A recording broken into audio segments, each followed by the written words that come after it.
Что приготовить очень необычного и в то же время очень-очень вкусного из простой обыкновенной белокочанной капусты. Всем привет, друзья! Сегодня предлагаю необычный рецепт.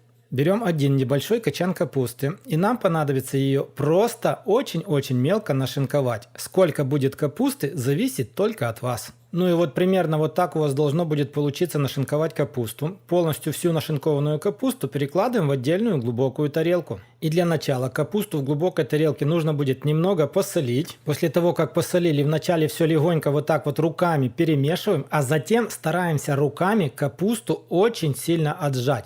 Примерно у вас капуста должна будет уменьшиться в объеме в 2 раза после того, как вы ее вот так вот хорошо отожмете. Ну и вот такое вот количество капусты у меня получилось после отжимания. Повторяюсь, она уменьшилась примерно где-то в 2 раза. Тарелку с капустой пока что отставляем в сторонку. А дальше берем 2 небольших шампиньона. У меня сегодня вот такие вот королевские шампиньоны.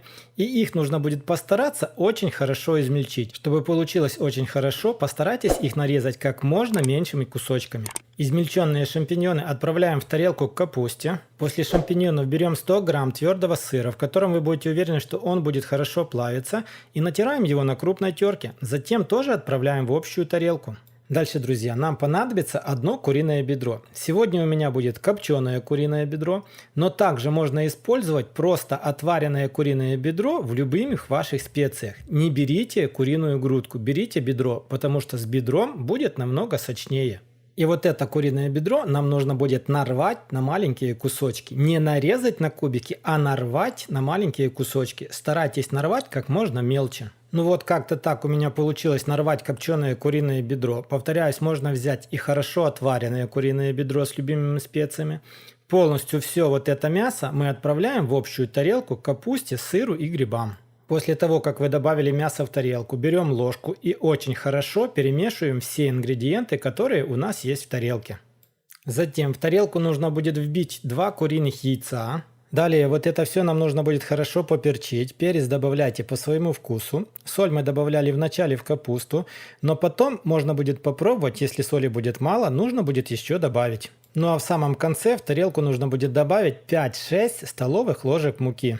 Итак, после того, как вы добавили муку, ложкой перемешивать уже невозможно будет, я это знаю, поэтому не стесняемся и вот так вот руками полностью все хорошо перемешиваем до полностью однородного состояния. Во время перемешивания очень хорошо будет все липнуть к рукам, так и должно быть, но в итоге у вас получится, как будто бы вы сделали мясной фарш.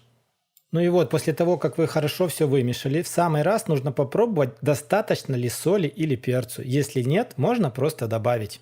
Устанавливаем сковородку на маленький огонь, добавляем в нее подсолнечное масло, дадим ему хорошо разогреться. Затем берем тесто, которое вы готовили, и мокрыми руками делаем небольшие, красивые, аккуратные котлеты. Укладываем их уже на раскаленное масло и обжариваем с каждой стороны на маленьком огне по 5 минут. Чтобы ваши котлеты очень хорошо прожарились внутри, сковородку нужно будет накрывать крышкой.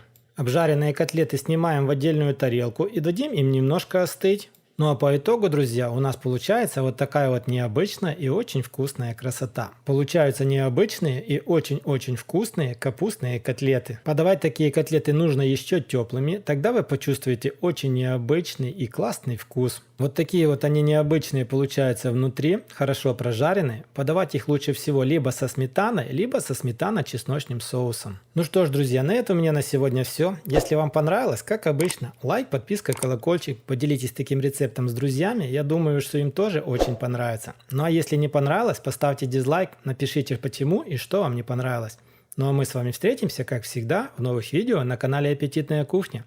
Всем пока, всем до скорых встреч!